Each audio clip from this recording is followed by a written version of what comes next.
অসম চৰকাৰে গঠন কৰিলে আছাম টেনেন্সি এক্ট 2025ৰ নিয়মাৱলী। অসমত ভাড়াতীয়াৰ সুৰক্ষা আৰু জগাৰ মালিক অধিকাৰ দুয়োটা সমন্বয় কৰি এক নতুন আইন গঠন কৰিছে চৰকাৰে। সদ্য ৰাজ্য চৰকাৰে আছাম টেনেন্সি এক্ট 2025ৰ অধীনত নিৰ্দিষ্ট নিয়মাৱলী ঘোষণা কৰিছে।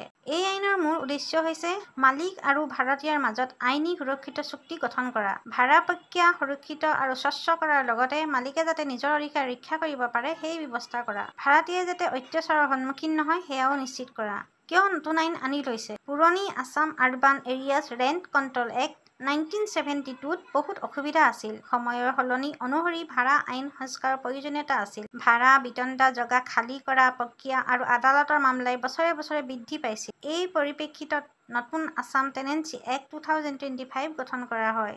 এই আইনত লিখিত চুক্তি বাধ্যতামূলক। কোনো জাগা ভাড়াত দিবলৈ বা ল'বলৈ হ'লে লিখিত টেনেন্সি এগ্ৰিমেণ্ট বনাব লাগিব। অনলাইন পঞ্জীয়ন ব্যৱস্থা চুক্তি সকলো অনলাইন টেনেন্সি পৰ্টেলত পঞ্জীয়ন কৰিব লাগিব। ভাড়াৰ সুৰক্ষা একবাৰ চুক্তি কৰা ভাড়া সময়ত সলনি কৰিব নোৱাৰি। ভাড়া বৃদ্ধি কৰাৰ নিৰ্দিষ্ট নিয়ম থাকিব।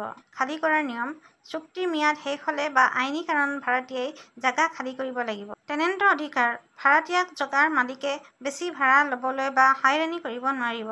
ডিজিটেল ব্যৱস্থা, সকলো কাগজ-পত্ৰ অনলাইন পদ্ধতিত উপলব্ধ হ'ব যাতে সময় নষ্ট নহয়। কিদৰে নিয়মাৱলী গঠন কৰা হ'ল? চৰকাৰে আইন গঠনৰ আগতে বিভিন্ন জিলা প্ৰশাসন, আইনজ্ঞ, নাগৰিক সংগঠন, ভাড়াতীয়া আৰু মালিক সংগঠনৰ পৰা মতামত লৈছিল। সেই ভিত্তিত খচৰা নিয়ম প্ৰস্তুত কৰা হয়। পাছত ৰাজ্য মন্ত্ৰীসভাই সেই নিয়ম অনুমোদন কৰি আজিৰ তাৰিখত আনুষ্ঠানিকভাৱে ঘোষণা কৰিছে। এই আইনৰ প্ৰভাৱ কেনে হ'ব? আইন বিশেষজ্ঞৰ মতে, নতুন টেনেন্সি এক্ট আৰু ইয়াৰ নিয়মাৱলী বলৱৎ হ'লে অসমত ভাড়া বিতণ্ডাৰ সংখ্যা হ্ৰাস পাব।